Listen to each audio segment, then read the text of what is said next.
지난 한 주간도 주의 은혜 안에 넉넉히 이기셨지요? 네, 이기셨기 때문에 이 자리에 나오신 거예요. 어떻든지 간에 마음이 힘들고 괴롭고 지옥을 살고 했다 하더라도 오늘 이 자리에 나온 것 자체가, 아버지 앞에 나온 것 자체가 승리하신 줄 믿습니다. 저는 지난 목요일 날 제가 이제 이걸 꼭 기억하려고 마음에 다시 새기게 되었어요. 8월 5일이에요. 목요일 오전 10시쯤 성전에 나와서 기도를 하고 여러분 한 분 한 분 떠올리면서 기도를 하는데, 제가 지금까지 주님의 부르심을 받고 신학교를 가고 그리고 40여 년 동안 성도들을 가르치고 학생들을 가르치고 40년 동안을 계속 가르치는 일을 쉬지 않고 해왔어요. 네. 한 주도 거르지 않고 한 명이라도 계속 가르치는 일, 뭐 특별한 일이 있는 경우에 이제 그 이전에 저희 이제 고난 속에서 뭐 어쩔 수 없이 뭐 옛날 목사님이 병원에 입원을 해야 하고 수술을 해야 하고 하는 이제 이러한 때를 예외하고는 거의 제 기억으로 가르치는 일을, 하나님께 예배를 드리는 일 물론이고 또 전도하는 일, 가르치는 일, 이러한 사역을 계속해 왔는데, 지난 8월 5일 한 10시쯤에는 특별한 경험을 했어요. 제가 하나님의 음성을 듣기도 하고 희소하죠. 자주 음성 들은 건 아니에요. 그리고 이미 성경 속에 하나님이 다 말씀해 주셨어요. 할렐루야. 내가 여기 있다 이런 말씀 안 하셔도 이 성경에 다 기록된 말씀들이에요. 근데 특별한 경우에는 하나님께서 말씀해 주시기도 하셨어요. 근데 그 말씀의 음성은 무슨 뭐 어떻게 형용할 수가 없어요. 크다고 할 수도 없고 작다고 할 수도 없고 그냥 제 전 존재로, 제 전 인격으로, 그냥 제 영혼으로 그냥 느껴지는 그러한 감동이었던 거죠. 마찬가지예요. 10월 5일 목요일 오전 10시쯤 성전에서 하나님 앞에 사랑하는 성도들 다 힘들고 지금 뭐 이 세상이 너무 암울하잖아요. 이런 여러 가지를 놓고 기도를 드리는데, 주님께서 제 마음속에 그냥 전 존재적으로 감동을 주시기를, 내 양을 맡긴다 하는 그런 감동을 주시는 거예요. 너무 깜짝 놀랐어요. 그리고 사실 여러분들 전부 제 양이 아니고 주님의 양들입니다. 제 양이 아니고 저는 유모예요. 유모. 여러분들을 하나님의 말씀으로 젖을 먹여주는 거예요. 유모란 뭐죠? 생모가 따로 있다는 뜻이에요. 여러분들을 낳아주신 분은 진리의 말씀으로 낳아주신 우리 주 예수 그리스도이신 줄로 믿습니다. 그런데 그날은 너무나 선명하게 내 양을 맡기신다라고 하는 이 감동을 주시는데, 너무너무 정말 감동이었어요. 그래서 제가 그날을 꼭 기억해야 되겠다. 잘 숫자 같은 거 약하거든요. 그래서 제가 그날을 기억해야 되겠다. 근데 뭐가 달라졌냐면 여러분들을 대하는 생각이 달라졌어요. 제가 그리고 나서 이제 생각나는 어떤 일이 있어가지고 기도가 끝나고 난 다음에 우리 교회 새로 나오는, 이제 또 오고 싶은데 가정적인 환경 때문에 나오지 못하는 이제 그런 두 가정에 전화를 했어요. 그래서 아이들을, 중학생들인데 아이들을 성경으로 가르치고 싶은데 보내겠느냐 그랬더니 아이들한테 물어보고 저에게 답을 해준 거예요. 이 아이들이 또 다 순종하고 나온 거예요. 금요일서부터 아이들을 성경을 가르치는데, 이전에도 제가 많이 가르쳤잖아요. 그리고 또 오후에도 이제 신학도들, 전도사님들을 또 가르치는데 너무너무 이 느낌이 다른 거예요. 느낌이. 정말 주님의 귀한 양들을 제가 앉혀놓고 가르친다 생각하니까 무슨 생각이 들었을까요? 너무 황송한 거예요. 중학생들일지라도 너무 귀중히 여겨지는 거예요. 이 아이들이 장차 하나님 앞에 어떻게 쓰임받을지 모른다는 기대감을 갖게 되니까 여러분 또 어땠을까요? 그리고 그날 또 무슨 일이 있었냐면, 여기 지금 옆에 소예배실 보면은 이 문구류가 잔뜩 있어요. 노트도 막 잔뜩 있고, 위에 그동안 아주 오래도록 10수년 동안 문구류를 팔았던 이 문구점에서 폐업을 하게 됐어요. 강아지 용품을 이제 다른 곳에 가셔서 하신다고. 그래서 저한테 어디 고아원이나 이런 데에 기증할 데 없을까요? 물어요. 근데 사실 요즘은요, 어디 기증하는 것도 물건이 넘쳐나가지고, 이거 가져갈까요? 물어보고 갖다 줘야 된대요. 그리고 그냥 아무거나 냉큼냉큼 받지 않는데요. 학교에서도요, 다 주잖아요. 다 제공해줘요. 옛날에는 우리 소풍 가가지고 보물 찾으면은 노트 한 권 타느라고 밥도 먹다 말고 막 그랬죠. 운동회 때 달리기 하면서 그 노트 한 권 받으려고 다 추억 있으시죠? 지금은요. 아니 아까 목사님이 우리 교회는 굉장히 경건하다고 아멘 소리를 안 한다고 말귀를 못 알아들으셨나 봐요. 아멘 소리 하시라 이거예요. 말씀 들을 때 여러분이 아멘 하면 고린도전서에 보면 하나님이 영광을 받으신대요. 그게 무슨 뜻이냐면 하나님의 말씀 앞에 순종합니다. 네, 맞습니다. 주의 종을 통해 들려주는 말씀에 저도 동의합니다. 또는 믿어지지 않더라도 아멘 하시는 게 중요한 게 뭐냐면 그렇게 되기를 바랍니다. 이런 그 마음의 간구함이 담겨 있는 거예요. 할렐루야. 아멘 하여 하나님께 영광 올려드리기를 축복합니다. 다음에 기회가 되면 아멘이 왜 이렇게 중요한지를 설교를 해야 되겠어요. 네, 지금 이 시대에는 우리가 정신을 바짝 차리고 이렇게 이제 믿음 생활을 해야 할 때인데, 아무튼 그날 오후에 이 위에 사장님이 이거 언제 가져가겠냐고 그래가지고서는 일단 제가 가져가기로 약속했던 어느 목사님 오시라 그러고, 또 어느 분이 저한테 전도용품으로 쓰려고 하는데 가져가도 돼요? 그러더라고요. 간바연에 속해 있는 어떤 집사님이. 그래서 그러세요 그랬는데 통화를 하게 됐어요. 근데 이분이 뭐라 그러냐면 목사님 교회가 어디 있어요? 그래. 노원구인데요. 진짜요? 저 노원구에 살아요. 어차피 이거 저희가 가져가도 다른 교회 다니면서 다 전도해 주는 거라 그럴 필요가 없이 목사님 주변에 저희들이 와서 전도해 드릴게요 이러는 거예요. 그 전도팀이 10명이래요. 그래갖고 목사님 구태여 우리가 이걸 다른 데 가져갈 필요가 없이요, 목사님 교회에 홍보할 수 있도록 유튜브 방송 있잖아요. 그런 거 이렇게 스티커에 찍으셔가지고 노트 붙여가. 근데 요즘 애들이 노트를 좋아해요? 아니에요. 사람들은, 우리 한국 사람들 공짜 좋아하잖아요. 걱정하지 마세요. 저희들이 와가지고 그렇게 할 테니 학부형들하고 다 상의해서 그렇게 할 테니, 그래서 다음 주 화요일이나 수요 11시 예배든지 하여간 학부형들 시간 될 때 해가지고 10명이 와서 전도를 해주겠다고. 여러분 요즘 코로나 시대에 누가 전도하러 다녀요? 그죠? 감동들이 없으신가 봐요. 그날 오전에 하나님께서 내 양들을 맡긴다는 주님의 감동을 받고 즉시로 여러 가지 일들이 일어나는 것을 목격하고 있어요. 목사님은 우리가 구약성경 끝나고 난 다음에 뭐가 일어날 거다 그런데요. 저는 여러분들에게 지금 일일이 다 얘기하지 않지만 너무나 많은 영적인 새로운 지각 변동이 일어나는 것을 느끼고 있어요. 한두 가지가 아니에요. 하나님의 말씀을 가까이 하고 사랑하는 성도들과 함께 말씀을 중심하여서 목회를 지금까지 해왔더니 이제 하나님의 때가 되니까 말씀이 없어 기다린 이 시대에 하나님께서 너무나 많은 역사들을, 영적인 지각 변동들을 일으키고 있는 것을 보게 됩니다. 여러분들도 정말 하나님께서 행하시는 일들을 경험하시고 누리시고 나누시는 하나님의 사람들 되시길 축원합니다. 여러분들에게 앞으로 이제 이 설교 시간에 성경을 많이 찾아볼 것입니다. 그러므로 성경을 꼭 다 가지고 다니시긴 하는데 꼭 성경을 갖고 다니시고 사모하는 마음으로 말씀을 통해 예수님을 만나는 거예요. 그래서 저도 되도록이면 말씀을 여러분들에게 잘 해석해드리고 또 성령님께서 깨닫게 하시도록 그렇게 더 사모하는 마음으로 준비할 것이니 여러분도 사모하는 마음으로 이 시대를 준비하시길 축복합니다.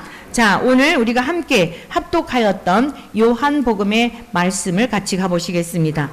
우리가 골로새서에 있는 말씀을 통하여서 바울 사도가 골로새 교회 성도들에게 이전에 우리들은 예수 그리스도 밖에 있을 때에 땅에 속한 자들로서 땅의 지체를 받으며 살아갔던 자들이다. 그러나 이제는 예수 그리스도를 통하여 우리들은 땅에 속한 자가 아니라 하늘에 속한 자요, 예수와 함께 살리심을 받았기 때문에 땅의 지체를 죽이라, 이렇게 권면한 말씀 기억나시죠? 아멘 하시는 거예요. 기억나시지요? 네, 몰랐었는데 듣고 보니 생각이 나신 거예요. 자, 그러면서 골로새서 3장의 말씀이에요. 땅의 지체를 죽이라 라고 하면서 그 땅에 있는 지체들이 무엇인가 하면 음란과 부정과 사욕과 정욕과 악한 정욕과 탐심이니 탐심은 우상숭배니라. 말씀 기억나시지요? 네, 이런 것들이 땅에 있는 지체라는 거예요. 그러니까 눈에 보여지는 땅이 아니라 땅에 티끌에서 지음받은 우리들 안에 있는 이러한 것들이라는 거죠. 이것을 저와 여러분들은 이미 2000년 전 예수님이 십자가에 죽으실 때 못 박아 우리들도 죽은 자인 줄로 믿습니다.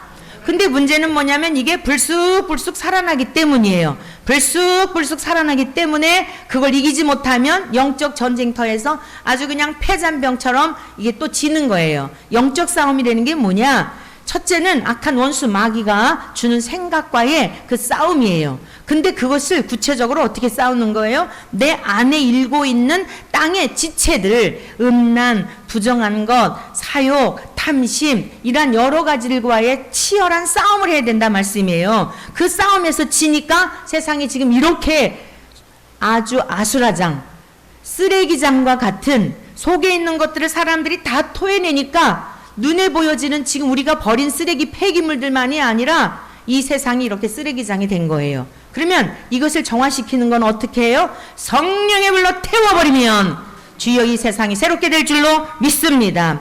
그러면서 우리 안에 있는 이 모든 것을 벗어버려라. 이런 것은 부끄러운 것이다. 우리 안에 있는 분한 거, 분내는 거, 노여워하는 거, 다른 사람에 대한 악의적인 것, 비방하는 것, 이 모든 것들, 이러한 것들을 다시 계속 옛사람처럼 그러고 살면 안 된다. 그리고 하나님의 진노가 나타나는 게 무엇 때문이냐면 이것을 고스란히 안고 있기 때문에 하나님 앞에 심판을 받고 결국 그것이 작은 일인 것 같지만 지옥에까지 가게 되는 거다. 쉽게 말해서요, 진짜 거듭나고 예수님의 사람이 되었다고 한다면 그 죄를요 더러워하고 미워하고 죄를 끊어버리게 되는 거예요. 믿으십니까? 거듭났다고 하면서 하나님이 나와 함께 하신다고 하면서 여전히 죄 가운데 산다? 그럴 수 없어요. 아직 하나님의 영이 내 안에 계시지 않기 때문에. 거듭났다는 것은 성령 하나님이 지금 내 안에 함께 하신다는 거예요. 예수님이 나와 함께 하신다는 겁니다.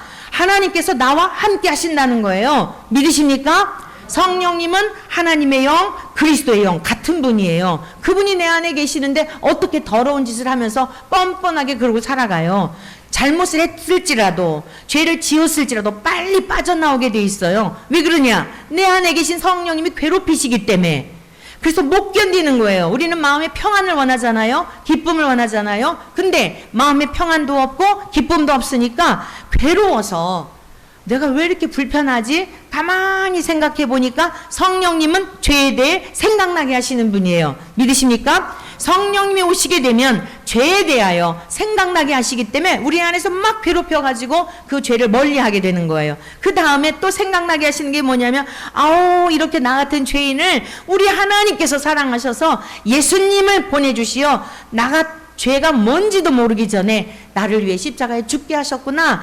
내 죄 때문에 죽으셨구나. 이게 내 모습인데 내가 봐도 정말 사랑받을 자격이 없는데 하나님께서 나를 사랑하시어서 예수님을 보내주시어 내 죄 때문에 죽게 하셨구나. 그 은혜가 너무 감사해서 내가 이제 어떻게 하나님을 기쁘시게 해드리지? 여러분 이게 의에 대하여예요. 의라고 하는 건 뭐냐면 하나님이 우리를 위해 예수님을 이 땅에 보내주신 십자가 사건을 말하는 거예요. 그러니까 내 죄를 깨닫게 되고 난 다음에 죄책감으로 끝나는 게 아니라 나 같은 죄인을 위해서 십자가에서 죽으신 하나님의 절절한 사랑이 깨달아지게 되니까 다시는 이 죄 지으면 안 되겠다. 내가 죄를 지으면 하나님이 괴로워하시겠지. 내가 죄를 지으면 예수님의 죽으시면 뭐가 되는 거야? 이게 철들어서요. 이게 장성한 분량에 점점 자라가는 거예요. 예수님의 거룩하심처럼 점점 의로운 사람으로 달라져 가는 줄로 믿습니다. 여러분 그래서 저와 여러분들이 또 우리의 자녀들이 우리의 후손들이 이 악한 세대에서 거듭나서 새 사람이 되는 거는 예수님밖에 없는 거예요.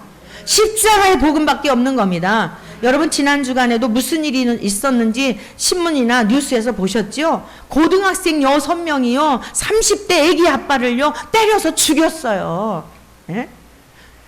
퇴근하고 집으로 가는 그 30대의 애기 아빠를 요즘 이렇게 지금 세상이 무서워요. 세상이. 그리고 얘네들이요, 그걸 또 자랑한대. 한두 명 그런 게 아니래요. 술 먹은 여자나 술 먹은 남자들. 여러분, 술 취하지 말라 그랬잖아요. 정신이 없고 혼미하니까 그냥 가다가 그냥.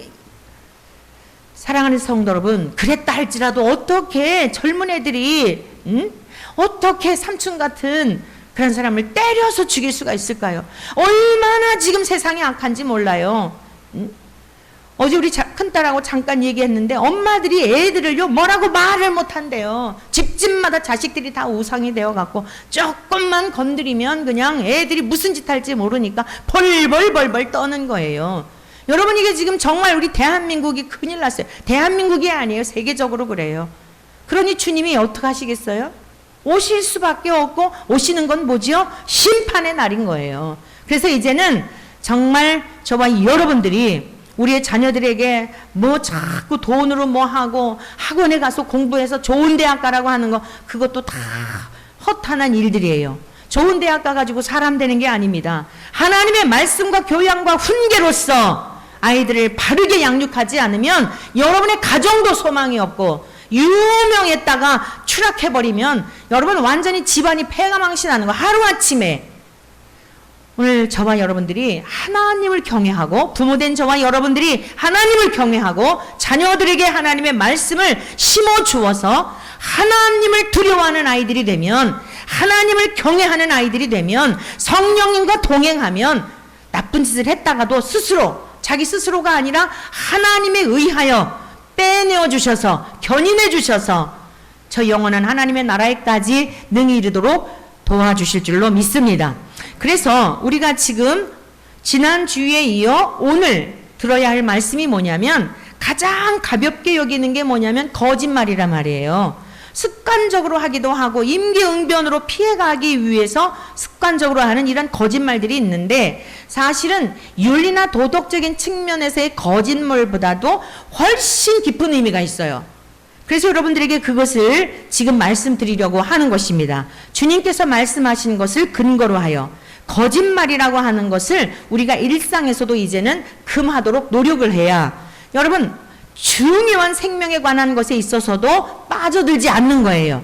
우리가 뭐 잠깐 거짓말했다고 그것 때문에 하나님이 지옥 보내시는 건 아니에요. 그런데 이게 중요한 게 뭐냐면, 습관이 되다가 보면 나중에 합리화하게 되고 생명에 관한 것 앞에서도 임기응변으로 피해가면서 그렇게 습관이 되고 훈련이 되었기 때문에 생명까지도 잃어버릴 수 있다, 이 말씀이에요. 그래서 사도 바울은 거짓말에 대한 것을 매우 경계한 건데, 사도 바울의 말씀이 아니라 성경은 하나님의 감동으로 기록되었기 때문에 하나님께서 우리들에게 권면하고 계시는 말씀인 겁니다. 이해가 되시죠? 자, 그래서 이제 함께 교독하였던 말씀, 요한복음 8장에 있는 말씀을 같이 보시겠습니다.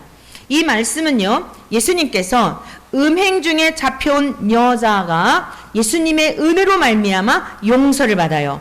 이 사건으로 인하여서 유대인들이 자꾸 예수님에 대해 반감을 가져요. 유대인들에게 있어서 음행하다 잡힌 여자는 돌에 때려 죽어야 되거든요. 그런데 예수님께서 유대인들을 향하여 너희 중에 죄 없는 자가 돌을 들어 쳐라, 이렇게 말씀하니까 이들의 마음에 다 찔림을 받았어요. 그리고서는 아무 소리 못하고 돌을 다 내려놓고 도망을 가게 됩니다. 그리고 이제 예수님께서 다시는 죄를 범하지 말라 하고 그 여인을 돌려보내셨어요. 그리고 예수님께서는 나는 세상의 빛이다. 나를 따르는 자는 어둠 가운데 다니지 아니하고 생명의 빛을 얻으리라. 이렇게 말씀을 하십니다. 자, 이러한 이제 말씀들을 하시면서 유대인들하고 논쟁이 있게 돼요. 논쟁이. 예수님께서 죽으심에 대한 것도 나는 아래에서 난 것이 아니라 위에서 났다, 이런 말씀들을 하는데, 유대인들은요 예수님이 하시는 말씀을 못 알아들었어요. 유대인들이 누구냐면, 하나님께서 이스라엘 백성을 못자리 판과 같이 이렇게 선택하셨죠. 막 아주 많은 민족 가운데 가장 약소한 민족, 힘도 없는 민족. 약소하다는 것은 일단 숫자적으로도 적다는 뜻이고, 국토에 있어서도 다른 나라 대륙들과는 비교가 안 되는 아주 작은, 보잘것없는 그러한 나라를 의미하는 거예요. 국토도 여러분, 자, 좁은 땅덩어리 안에 사람의 수도 적죠? 그러면 당연히 군사력도 약하죠? 정치력도 대외적으로 했을 때 우습게 여기는 거 아니겠어요? 사람의 숫자도 적고 경제력도 약하고 정치력도 약하고 그러니 당연히 외부의 침략을 받으면 여기서 쳐들어오면 이쪽에서 쳐들어오면 항상 동네 북과 같은 거예요. 여러 민족 가운데 그런 수치를 당할 수밖에 없는 그게 이스라엘 사람들이에요. 근데 하나님께서 함께 하시니까 주변에 있는 강대국들이 감당할 수 없는 하나님의 권능을 드러내는 민족이 된 줄로 믿습니다. 그래서 애굽에서 400년 동안 그들이 포로 생활했다가 말도 안 되는 하나님의 방법으로 홍해 바다를 가르시고 그들을 구출해내시고 광야에서 여러분 광야에서 한 200만 명이요. 잡족들까지 하면 한 200만 명 정도로 추정을 하는데 노원 구민이 한동안 63만 명이었어요. 근데 지금은 50만 명으로 떨어졌다 그래요. 자, 장정만 60만 명이었거든요. 노원구에 20대에서부터 군대에 나갈 만한 그런 사람들을 수에 이제 헤아렸는데 생각해 보세요. 노원구민이 한 60만 명을 다 제가 밥도 먹이고 뭐도 한다고 하면 상상해 보세요. 가능하다? 불가능하다? 근데 하나님이 그들이 음식이 고기 먹고 싶다 그러면 하늘에서 메추라기를 먹이시고 이 사이에 막 고기 냄새가 낄 때까지 그냥 코에서 그냥 냄새가 나고 이 사이에 그 고기가 끼고 신물이 날 때까지 먹이셨어요. 그런데도 또 불평하는 거예요. 목이 말라서 물이 없고 여러분 팔레스틴 지역에 가보면 얼마나 이 박토입니까? 이 물도 잘 안 나오고 풀 한 폭이 나기도 힘든데 목마르다 그러면 반석에서도 물을 내주시고 먹을만한 물인가 하고 가면 쓴물이어갖고 또 나무를 하나 지시해서 모세를 통해 갖다가 대라 하니까 단물이 되고 하나님의 방법으로 먹이셨다고요. 믿으십니까? 지금 그 하나님의 능력은 과거로 끝났을까요? 지금 지구촌에 76억 명이 살고 있다고 하는데 여러분 집집마다 보세요. 집집마다 냉장고 한번 생각해 보세요. 냉동실 한번 생각해 보시고 냉장실 생각해 보시고 어쩌다가 우리 주부들 오늘은 냉장고 청소 좀 해야 되겠다 하고 열어보시면 어떻죠? 어머나 이게 여기 있었네. 있는 거 또 사오고. 다른 분 얘기가 아니라 여러분 살림을 잘 하시니까 절대 그럴 일 없고 제 이야기예요. 어머나 이때 떡을 또 누가 줘가지고 한 것도 딱딱한 떡들이 있고 여러분 그 냉장고에 있는 것만 해도 한 달은 좋게 먹을 거예요. 지금부터 시장 보지 마시고 냉장고에 있는 것부터 먹고 우리 그 시장 볼 돈은 선교원금 한번 해볼까요? 할렐루야. 네, 있는 거 챙겨서 다 먹고 가만히 보니까 가벼운 게 참 좋더라고요. 냉장고 문 열었을 때 뭔가가 이렇게 비어 있으면요 굉장히 기분이 좋고 무엇을 사더라도 죄책감이 안 생기는데 늘 때도 없는데 자꾸 사오잖아요. 너무 주님 앞에 부끄러운 거예요. 지금 우리들은 자꾸 단순한 삶을 훈련을 해야 돼요. 사들이는 거 훈련하지 말고 있는 거 소비하고 그리고 여러분들만 먹으려고 하지 말고 나누는 훈련하시기를 축복합니다. 지금은 그러한 때예요. 마지막을 준비해야 됩니다. 이제는요 오늘 우리가 말씀도 찾아보겠지만 안 믿는 사람들보다 믿는 사람들에게 하나님이 집중적으로 은혜를 내리시는 때예요. 잃어버린 영혼들을 찾아내어서 그들을 하나님이 살리셔서 택하신 하나님의 백성들을 천국으로 가게 하시려고 지금은 하나님의 집중하시는 게 어디에 관심 가지시고 계신지를 깨달아야 돼요. 그러면 우리가 얼른 지혜로운 자들이 되어서 주님 앞에 갔을 때 심판받 피하기 위해서라도 너 많이 맡긴 거 어쨌냐 이러고 혼나면 어떻게 해요? 구원은 받지만 혼나면 안 되겠죠? 하나님 앞에 칭찬받는 자들이 될 수 있기를 축복합니다.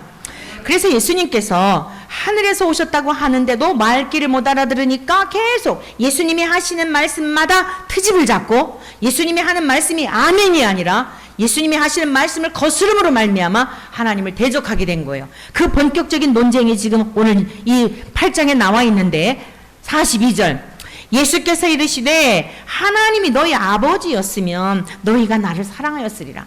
야 너희들이 그렇게 조상적부터 홍해바다를 가르며 하나님께서 그 강대국이었던 애굽에서 너희들을 구출해낸 역사를 다 알고 있지. 그 율법을 모세를 통해 율법을 주어 너희들이 그 율법을 지키면 하나님 나라 갈 줄로 알고 잘 알고 있지. 세상을 창조한 분이 하나님이라는 것도 알고 있지. 그리고 너희는 그 하나님을 아버지라 그러지. 그런데 너희들이 진짜 믿음이었다면 세상을 창조하신 하나님, 너희들의 조상들을 구원해내신 하나님, 그 하나님이 진짜 너희들의 조상이고 또 그 조상들이 믿었던 하나님이 아버지인 줄 믿었다면 나도 지금 네 앞에 있는, 너희들 앞에 있는 나도 믿게 되었을 거야. 그런데 너희들의 믿음은 전부 가짜였어. 너희들이 그 창조주라고 믿고 있었지만 너희들은 믿은 게 아니야. 너희들이 하나님을 아버지라고 불렀지만 너희들은 그 하나님이 너희의 아버지가 아니었어. 굉장히 충격적인 말씀을 하시는 거예요. 성경을 보시겠습니다. 이제부터 저를 바라보지 마시고 성경을 보십시오. 하나님이 너희 아버지였으면 너희가 나를 사랑하였으리니 이는 내가 하나님께로부터 나와서 왔음이라. 나는 스스로 온 것이 아니요 아버지께서 나를 보내신 것이니라. 할렐루야. 사랑하는 성도 여러분, 저를 보십시오. 예수님이 하나님께로부터 보내심을 받았다는 것은 무슨 뜻인가 하면, 유대인들은 지금 창조주 하나님을 믿어요. 모세오경 있죠? 창세기, 출애굽기, 레위기, 민수기, 신명기, 이 5권을 모세오경이라고 해요. 모세가 하나님으로부터 계명을 받아서 기록한 이 책, 그리고 이스라엘 백성들이 시내산에 그 가나안 땅에 들어가서 어떠한 삶을 살아내야 할지, 하나님께서 왜 애굽에서 구원해내셨는지, 이러한 것들에 대한 기록을, 하나님을 경배하는 방법이 어떠한 것인지, 하나님께 어떻게 예배해야 되고 제사를 드리는 이유는 무엇이고 하나님의 백성으로서 살아가야 될 규례와 율례와 법도는 무엇인지 더 이상 필요치 않을 정도로 아주 하나님께서 감동하셔서 모세를 통해 기록하게 하신 이 5권의 책. 이 유대인들은 태어나서 말을 배우고 글을 배울 때부터 13세가 되어 성년식을 할 때까지 이걸 다 외우고 있어요. 특별한 사람만 외우는 게 아니라 유대인들은 기본적으로 외운단 말이에요. 그러니까 하나님이 세상을 창조하셨다는 것도 알고 하나님이 우리를 만드셨다는 것도 알고 아주 그냥 습관적으로, 신명기 6장 4절에 뭐라 그랬어요? 이스라엘아 들으라. 우리 하나님 여호와는 오직 유일한 여호와이시니 너는 마음을 다하고 뜻을 다하고 힘을 다하고, 한마디로 전심을 다해서 하나님을 경외해라. 오늘 너희들에게 준 이 말씀을 너는 마음에 새기고 너만 믿지 말고 네 자녀에게 부지런히 가르쳐서 집에 앉았을 때든지 일어날 때든지 길을 갈 때든지 누웠을 때든지 옆에 하여간 이 자식 만나기만 하면 이 말씀을 강론해 주라는 거예요. 아주 그냥 귀에 따갑 정도로 이야기해 주라는 거예요. 사랑하는 성도 여러분, 오늘 우리 대한민국의 교인들이 1200만 명까지, 4천만 명일 때 1200만 명까지 교회를 다녔어요. 지금 다 그들이 어디 갔을까요? 어떤 분들은 한 3,400만 명이나 될까 그렇게 얘기를 해요. 현재 지금 기독교인들의 수가 다 허수라는 거예요. 한 10여 년 전에는 860만이라 그랬는데 이 교회 다니다가 싫으면 다른 교회 다니고 다른 교회 다니다 싫으면 이렇게 옮겨 다니는 그 수를 통틀은 것이 그 정도이기 때문에 실제로 교인들의 수는 3,400만 명 정도 될까 이렇게까지 이야기하는 경우가 있단 말이에요. 다 어디 갔을까요? 성경을 가르쳤다면, 하나님의 말씀을 가르쳤다면, 하나님을 떠나면 큰일 나는 걸 가르쳤다면, 하나님의 규례와 율례와 법도대로 살도록 가르쳤다면 오늘 우리 대한민국이 이 지경까지 되었을까요? 지금 이 대한민국이 이 지경까지 되었겠냐고요. 이제라도 하나님의 심판을 아직 하시지 않는 것은 우리에게 기회를 주신 거예요. 이제라도 우리가 잘못하였습니다. 학사 에스라가 율법을 백성들에게 낭독하였을 때에 여호수아 이후에는요, 자녀 세대의 교육을, 이 신앙교육을 안 한 거예요. 그래서 그 사사시대가 되고 여러분 얼마나 이스라엘이 혼탁한 그런 지경이 되었습니까? 후세대들을 교육을 안 시켰더니 모세를 통하여서 하여간 자녀들에게 그냥 부지런히 눈만 마주치면 하나님 말씀해 주라 그랬는데 그 말씀이 가정에서부터 사라지고 여러분 학교에서부터 사라지고 교회에서도 프로그램 중심이 되고 애들 재미 삼아서 그냥 교회 가면 뭐 주고 선물 주고 그 선물 받는 재미 때문에, 돈 받는 재미 때문에, 그다가 나중에는 그거 없어도 재밌는 게 더 많잖아요. 교회 나올 이유가 없잖아요. 그래서 오늘 이 지경이 된 거예요. 기독교 국가인 미국은 어떻습니까? 매우 충격적인 보고가 있었어요. 몇 해 전에 젊은이들에게, 청년 대학생들에게 설문조사를 했어요. 너희들이 왜 교회를 안 다니느냐라고 설문조사를 했더니 교회에 있는 지도자들은, 목회자들은 교회에 무엇인가 프로그램을 개발하고 재미있는 것들을 해줘야 올 줄 알았는데 너무나 뜻밖의 대답들을 한 거예요. 교회를 가도 성경을 안 가르쳐 주는데 무엇 때문에 교회를 가겠느냐?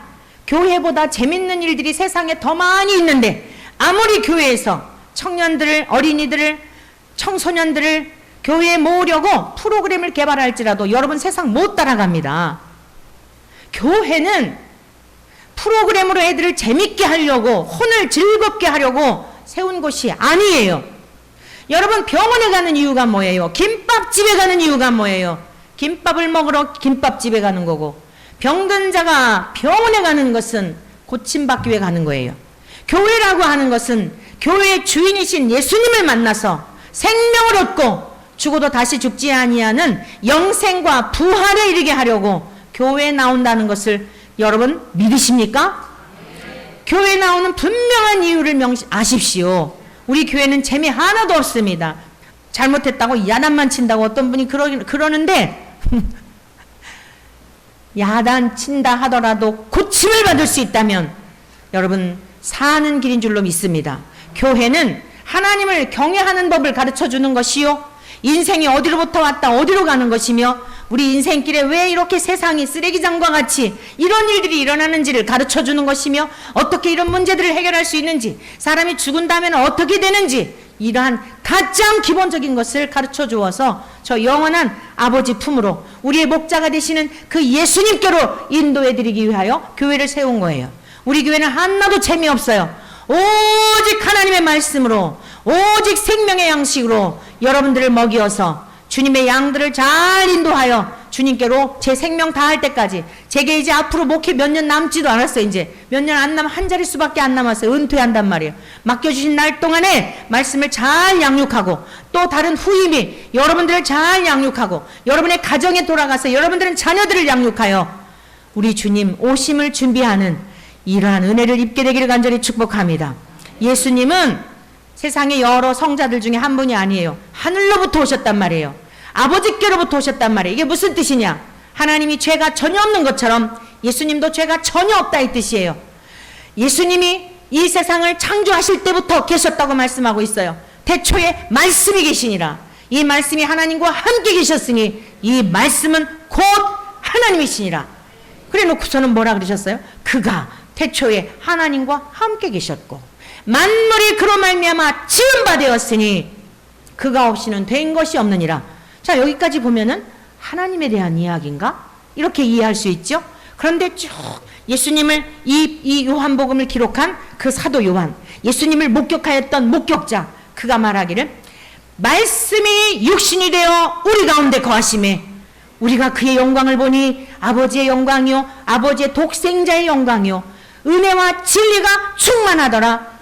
누구를 향한 말씀이에요? 예수님에 대한 얘기예요. 아하, 우리 조상적부터 배웠던 무서우신 하나님, 잘못하면 벌을 주시는 하나님, 그런 하나님인 줄 알았는데 그 하나님이 사랑 덩어리가 되어 아들로 사람으로 이 땅에 오셨구나. 아, 이 예수님이 하나님이시구나. 이걸 기록하기 위하여 요한복음을 기록한 거예요.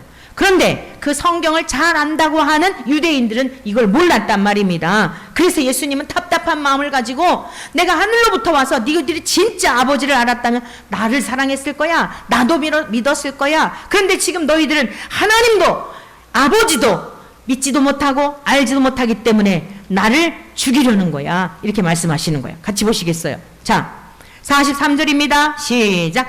어찌하여 내 말을 깨닫지 못하느냐? 이는 내 말을 들을 줄 알지 못함이로다. 이 시간 우리 예수님과 똑같은 성령 하나님께서, 진리이신 성령 하나님께서 보이지 않지만 예수님을 믿는 여러분들 속에 회개하고 복음을 믿을 때 성령을 선물로 하나님이 주시는데, 여러분 안에 계시는 성령님께서 깨닫게 하신 은혜가 있기를 축원합니다. 아, 그 말씀이 그 말씀이구나. 한국어로 말하지만 하나님의 나라의 원리를 깨닫는 은혜가 있기를 축복합니다. 유대인들은 회개하지도 않고 예수님의 대적자가 되어서 자기들이 믿고 싶은 대로 믿으니까 예수님을 공격하고 예수님이 하시는 말씀을 못 깨달은 거예요. 자, 그 다음 보시겠습니다. 너희는 너희 아비 누구에게서 났어요? 마귀에게서 났으니 너희 아비의 욕심대로 너희도 행하고자 함이라. 여러분, 유대인들이 얼마나 충격이었을까요? 지금 이 시대에 이런 얘기해도 이건 기절초풍할 일인데, 아니, 이 당대에 하나님을 아버지라, 아브라함을 아버지라, 우리는 그 믿음의 조상 다윗, 하나님 앞에 귀하게 쓰임받았던 그 다윗의 후손이라 자부심을 갖고 있는데, 예수님이 그들의 그 모든 생각, 신앙관을 다 깨트려 버리는 거예요. 너희는 너희 아비 마귀에게서 났다. 그러니까 막 속에서 어땠겠어요? 에? 혈기 정도가 나는 게 아니라 속에서 살인적인 그 예수님을 향하여 분노와 이게 감당할 수 없는 막 일을 가는 거예요. 그 다음 보시겠어요? 마귀의 성품이 뭐냐? 오늘 이 말씀을 통해서 우리가 살아가는 이 세상은 영적 전쟁인데 마귀에 대해서 잘 알아야 돼요. 마귀는요, 하나님의 말씀을 깨닫지 못하게 해요.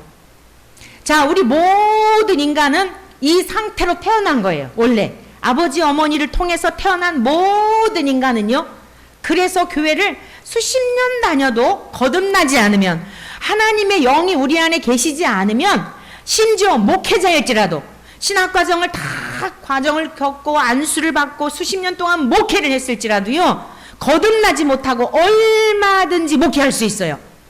그리고 많은 사람이 모일 수 있어요. 왜 그런지 아세요? 예를 들어 볼게요. 문선명이, 신천지, 여호와증인, 이 사람들요 다 하나님 얘기하고 예수님도 얘기해요. 근데 많은 사람들이 모이잖아요.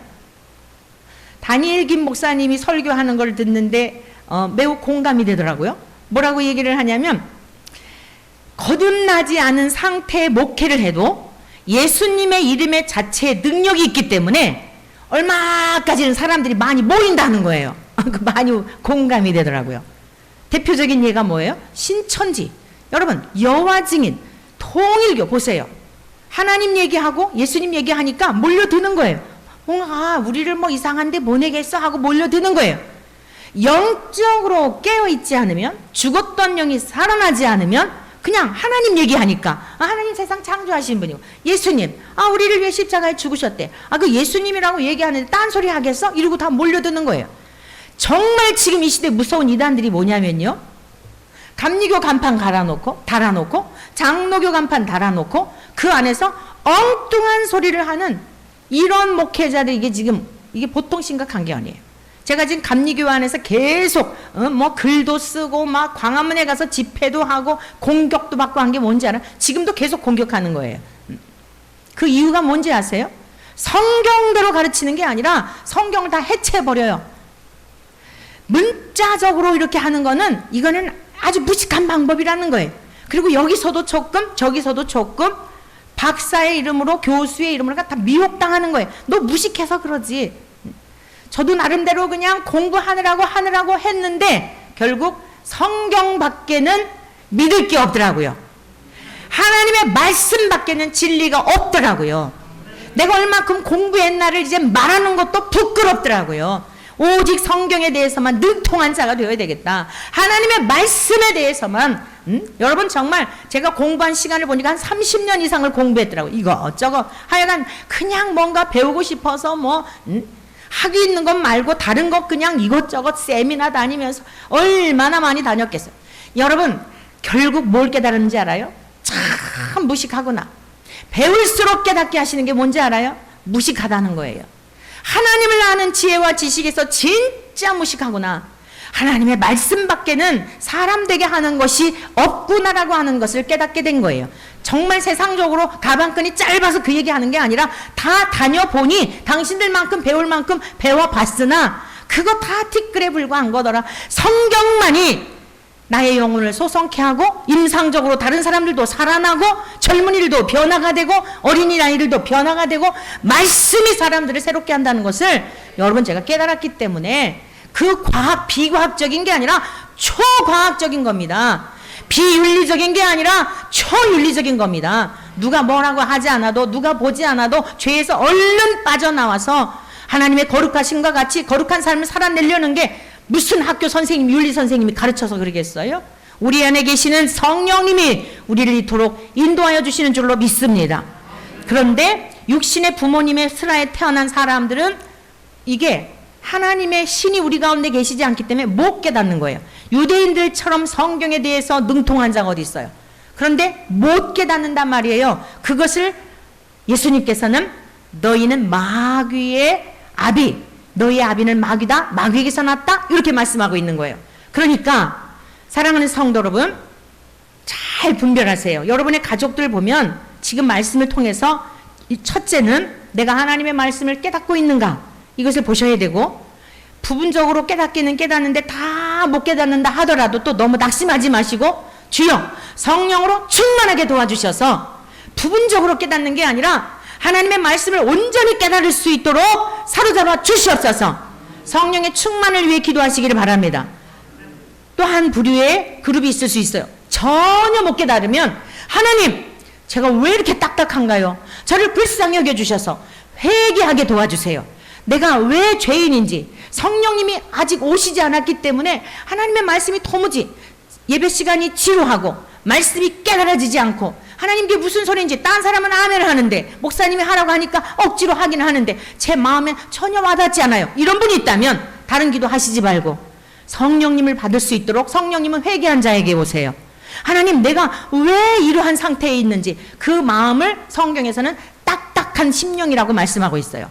회개하지 않은 심령이라고 말씀하고 있어요. 주여 저에게 회개의 영을 허락하여 주옵소서.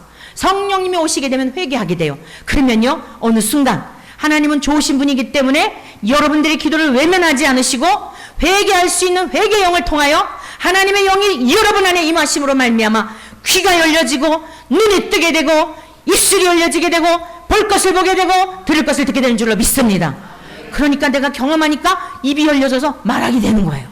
아이들일지라도 진리를 말하게 되는 거예요. 지금 이 시대는요, 지식이 많아지고요, 어린아이들도 얼마나 영특한지 몰라요. 지금은 아이들을 막 깨워야 돼요. 청소년들을 막 깨우게 되면요, 어릴지라도 청소년들일지라도 이 시대에 거룩한 의의 병기로 하나님께서 사용하실 줄로 믿습니다.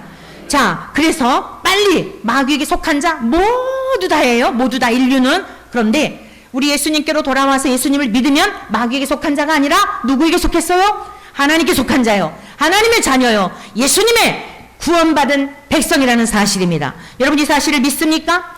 여러분 이 사실을 믿으시기를 원하십니까? 또한 성령님이 여러분 안에 거하셔서 여러분을 온전히 사로잡아 주시기를 원하십니까? 할렐루야. 그 고백을 주님께서 들으시고 이 시간도 성령으로 충만케 하시기를 축복합니다. 그 다음에 이제 보시겠어요. 마귀의 성품, 주님께서 그 속에 들어가지 않은 상태를 지금 말하는 거예요. 욕심대로 행한다 그랬어요. 욕심대로. 신앙적인 모든 것도 다 자기 욕심대로 하는 거예요. 이게 마귀가 주는 생각을 따르는 거예요. 너희도 행하고자 하느니라. 그는 처음부터 뭐라고요? 살인한 자요. 아담과 하와가 범죄하고 났더니 그 열매, 첫째 아들 가인이 아벨 동생을 죽이잖아요. 여러분, 하나님을 떠난 인생들은요, 친족이고 부모 자식이 없어요. 자기 뜻대로 안 되면 막 살인적인 분노가 나와서, 그래서 길을 가다가도 나와 아무 상관없는 그 젊은 애기 아빠를 그렇게 그냥 죽여가지고 한 가정을 너무너무 가슴 아프지 않아요? 여러분, 이게 다 마귀가 조종하고 있기 때문이에요. 그 열매들을 보는 거예요. 그 다음에 말씀 보시겠습니다. 진리가 그 속에 없으므로 진리에 뭐라고요? 서지 못하고, 돌짝밭과 같은 심령, 길가밭과 같은 심령, 가시떨기에 뿌려진 씨, 문제가 있을 때 견고하지 못하다는 거예요. 제가 최근에 요번 주에 주말에 우리 동료 목사님, 가깝게 지내는 친구 목사님들이 몇 분이 계신데 그 단톡방에 글이 올라왔어요. 자기네 교인이 이런 글을 보내왔대요. 침례교회에 다니는 사람인데 아주 믿음이 좋고 뭐 그러면서 어디서 이게 이제 공유된 건가 봐요. 그래갖고 영이 구원을 받아야 된다라고 하는 제목으로 영이 구원받는다라는 것은 하면서 여러 가지를 이렇게 내용을 딱 보니까 이건 완전 이단 사설이에요. 무엇이 문제인지에 대한 것이 딱 보여지는 거예요. 그래서 영이 구원받고 몸이 구원받고 육체가 구원받고 이걸 다 분류를 했어요. 사랑하는 성도 여러분, 우리가 받게 되는 구원이라고 하는 건 전 존재적으로 구원을 받습니다. 몸은 구원받지 못하고, 그러면서 몸을 구원받지 못한 상태가 뭐냐면 질병이라든가 전염병이라든가 재해라든가 뭐 이런 거 났을 때 하나님 앞에 거듭난 사람들은 이런 걸로부터 구원받는다는 거예요. 어떻게 보면 그럴 것 같지요. 그러니까 여러분 잘 기억하셔야 돼요. 예수님을 믿어도 때가 되면 죽어요. 예수님을 믿어서 이 세상 오래오래 살려고 예수님 믿는 거 아니에요. 동의하십니까?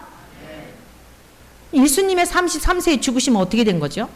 여러분, 그 세상의 모든 것을 배설물로 여기고 복음을 전하다 감옥에 갇혀서 목배임을 당한 사도 바울은 어떻게 된 거예요? 구원받지 못했네요. 여러분, 성경에 대한 조금만 기초적인 것만 있어도 이게 얼마나 낭설인지 사람들을 미혹하는 얘기인지를 알 수 있는 거 아니에요? 또 이 문제를 여러분들에게 적용한다면 이런 거죠. 몸이 아픈데 이 문제 해결이 안 됐어. 그럼 구원받지 못한 거잖아요. 맞죠? 사랑하는 성도 여러분, 우리는 육체를 입고 있기 때문에 병들기도 하고 감기 걸리기도 하고 전염병에 걸리기도 하고 그럴 수 있어요. 그러나 우리의 생명의 주권은 하나님께 있다는 걸 믿으시길 축복합니다. 그것 때문에 죽는 게 아니고 그런 경로를 통해서 생명의 수가 다 되어 아버지께 가는 거예요. 그 주권은 하나님께 있는 거예요. 그래서 이런 코로나라든가 이게 지금 일본에서 이거보다 더한 뭐가 또 발생이 돼서 뭐 14,000명인지 하루에 확진자가 이렇대요. 두려워할 이유가 없어요. 두려워하면 지는 거예요. 마귀가 주는 게 뭔지 알아요? 두려운 마음 주는 거예요. 겁 주는 거예요. 파도 타기 할 때 파도가 넘실거리고 올 때 무서워하면 빠져 죽는 거예요. 몸을 가볍게 하고 여러분 그 파도에 몸을 실어버리면 파도 타기가 되는 거예요. 여러분의 인생길에 경제적인 어려움이 있거나 물질의 문제가 있거나 뭐 자식들의 문제가 있거나 다 비슷비슷한 문제들이 다 있어요. 그런 문제들이 있을 때 갑자기 두려운 마음을 줘요. 누가? 마귀가. 왜요? 여러분을 노예 삼으려고. 큰일 났다. 어떻게 살지? 죽을까 봐. 이게 마귀가 여러분들을 휘어잡는 거예요. 그러나 주님이 주시는 건 무엇입니까? 아버지의 뜻은, 하나님의 생각은 나의 생각을 내가 안 하니 재앙이 아니라 생명이요 평안이라 그랬어요. 우리는 죽어도 영원히 죽지 아니하는 하나님 나라가 보장되어 있는 자들인 줄로 믿습니다. 그런데 이 사람들은요 그렇게 자꾸 위협을 하는 거예요. 그래서 너 우리 교회 나와야 그래 너 병에 걸려서도 낫고 그렇다고 다 낫나요? 그럼 죽으면 어떻게 돼? 또 말을 바꾸죠. 막 말을 베베 니오야단처럼 꼬여가지고 사람들을 미혹하는 거예요. 한두 가지 문제가 아니에요. 주께서 말씀하셨어요. 주님이 오실 때가 되면 그리스도가 여기 있다 저기 있다 하면서 온갖 표적도 보이고 너희를 미혹할 거라 그랬어요. 말세가 되면 자기의 사욕을 쫓을 스승을 많이 둔다 그랬어요. 여러분 오직 성령님밖에는 우리의 스승이 없는 줄로 믿습니다. 성령의 감동으로 기록한 성경 말씀을 알면 미혹당할 일이 없어요. 무엇이 문제인지에 대한 것들이 분별이 되게 되고 저와 여러분들은 분별할 뿐 아니라 다른 영혼을 살리는 일하는 애가 있기를 축복합니다. 진리가 그 속에 거하지 않으니까 진리 가운데 서지 못하고 흔들흔들 한다는 거예요. 그래서 이단들에게 빠지고 미혹당하는 거예요. 사랑하는 성도 여러분, 사단은 거짓의 아비라 그랬어요. 성경 말씀 가지 보십시오. 너희는 너희 아비 마귀에게서 났으니 너희 아비의 욕심대로 너희도 행하고자 하느니라. 그는 처음부터 살인하고 진리가 그 속에 없으므로 진리에 서지 못하고 뭐라고요? 거짓을 말할 때마다 제 것으로 말하나니 이는 그가 뭐라 그랬어요? 거짓말쟁이요 거짓의 아비가 되었음이라. 거짓이 거짓말이 왜 여러분 생명과 연관이 되는지 아시겠죠? 거짓말이 왜 중요한지 아시겠죠? 여러분 마귀는 거짓의 아비예요. 우리의 일상에서도 교묘하게 가볍게 괜찮아 그거 했다고 뭐 하겠어? 누가 속살거리는 거예요? 마귀가요. 그러나 우리 안에 계시는 성령님은 성결의 영이세요. 내가 그것 때문에 피해를 볼지라도 내가 그것 때문에 무엇인가 불이익을 당할지라도 여러분 요셉과 같이 조금만 거짓말하면 여러분 조금만 거짓말하면 부귀영화가 앞에 있는 거예요. 그런데 하나님의 영은 우리 안에서 불편하게 하시고 아니라고 말씀하시고 우리 안에서 증거하시는 성령님은 증언의 영인 줄로 믿습니다. 그는 거짓말쟁이요 거짓의 아비가 되었기 때문에 마귀가 주는 생각을 따라서 행동하는 것 자체가 지금 뭐예요? 한두 번, 두 번 속을 수는 있지만 계속 그러면 안 된다 말씀입니다. 왜 그러느냐? 성경을 찾아보시겠어요? 성경을 찾아보십니다. 요한계시록으로 가보겠습니다. 요한계시록, 장차 우리가 살게 될 하나님의 나라는 어떠한지에 대한 말씀이에요. 힘들고 어려운 나그네 인생길에서도 감사하며 기뻐하며 살아야 될 이유예요. 요한계시록 21장, 장차 우리가 가서 살게 될 그 나라, 그 나라를 잘 묘사하고 있어. 이 요한계시록도 예수님의 제자였던 사도 요한이 기록한 책이에요. 자, 다 같이 읽습니다. 21장 1절부터 시작. 또 내가 새 하늘과 새 땅을 보니 처음 하늘과 처음 땅이 없어졌고 바다도 다시 있지 않더라. 또 내가 봄에 거룩한 성 새 예루살렘이 하나님께로부터 하늘에서 내려오니 그 준비한 것이 신부가 남편을 위하여 단장한 것 같더라. 내가 들으니 보좌에서 큰 음성이 나서 이르되 보라 하나님의 장막이 사람들과 함께 있음에 하나님이 그들과 함께 계시리니 그들은 하나님의 백성이 되고 하나님은 모든 눈물을 그 눈에서 닦아주시니 다시는 사망이 없고 애통하는 것이나 곡하는 것이나 아픈 것이 다시 있지 아니하리니 처음 것들이 다 지나갔음이러라. 보좌에 앉으시니가 이르시되 보라 내가 만물을 새롭게 하노라 하시고 또 이르시되 이 말은 신실하고 참되니 기록하라 하시고 또 내게 말씀하시되 이루었도다. 나는 알파와 오메가요 처음과 마지막이라. 내가 생명수 샘물을 목마른 자에게 값없이 주리니 이기는 자는 이것들을 상속으로 받으리라. 나는 그의 하나님이 되고 그는 내 아들이 되리라. 할렐루야. 장차 살게 될 하나님 나라는 눈물도 슬픔도 이별도 죽음도 없다 그랬어요. 지금은 성경을 제가 이렇게 목회자가 여러분들에게 해석해서 들려주지만 그때에는 주님이 직접 말씀하시는 것을 듣게 될 줄로 믿습니다. 천군 천사와 함께 세세무궁토록 찬양하게 될 줄로 믿습니다. 그 세계가 준비되어 있다는 거예요. 그런데 그 나라에 누가 들어가요? 이기는 자는 그랬잖아요. 무슨 뜻이에요? 싸움이 있고 이겨야 할 일들이 있다는 거예요. 우리 일상 속에서 내면적으로 일어나는 온갖 부패한 것들이 불쑥불쑥 살아나지만 거기에 우리를 내버려 두면 안 된다는 거예요. 싸워 이겨야 된다는 거예요. 이건 누가 대신해 줄 수가 없어요. 밥을 내가 먹어야 살이 되고 피가 되듯이 여러분 안에 일고 있는 죄된 생각들, 이 가볍게 여기는 거짓말조차도 우리는 주님이 내 안에 계시는데 이제는 그 생활을 하면 안 되지 라고 해야 된다 말씀이에요. 왜 그러느냐? 뒷부분에 있는 말씀 보시겠어요? 8절 다 같이 읽습니다. 그러나 두려워하는 자들과 믿지 아니하는 자들과 흉악한 자들과 살인자들과 음행하는 자들과 점술가들과 우상 숭배자들과 거짓말하는 모든 자들은 불과 유황으로 타는 못에 던져지리니 이것이 둘째 사망이라. 할렐루야. 여러분 천국이 있으면 둘째 사망인 불과 유황 펄펄 끓는 불못 속에 사는 영원히 계속되는 지옥이 있음을 여러분 잊으시면 안 됩니다. 지옥이 없다면 안 믿어도 돼요. 정말 교회를 안 다녀도 됩니다. 여러분 천국이 없다는 건 그렇다 치더라도 지옥이 없다면 예수님 안 믿어도 돼요. 그냥 이 땅 살다가 죽음으로 끝나면 그냥 괜찮아요. 뭐예요? 태초에 하나님이 천지를 창조하시니라. 그 하나님이 마귀를 가두게 될 불과 유홍으로 펄펄 타는 불못을 준비해 놨다는 겁니다. 근데 그 사람 그 안에 들어갈 자들이 누구예요? 오늘 집에 가셔서 한 주간 동안 이 요한계시록 21장에 있는 말씀을 그리고 22장까지 읽고 묵상하시고 여러분의 삶 속에 거울과 같이 내가 지금 어디에 걸리는지 하나님 나라에 가기에 오늘 당장이라도 주님 나를 부르실 때에 하나님 앞에 가기에 어디에 거침이 있는지를 오늘 과제를 내드리겠습니다. 한 주간 동안 딴 생각하지 마시고 세상의 것 돌아보아야 골치 아파요.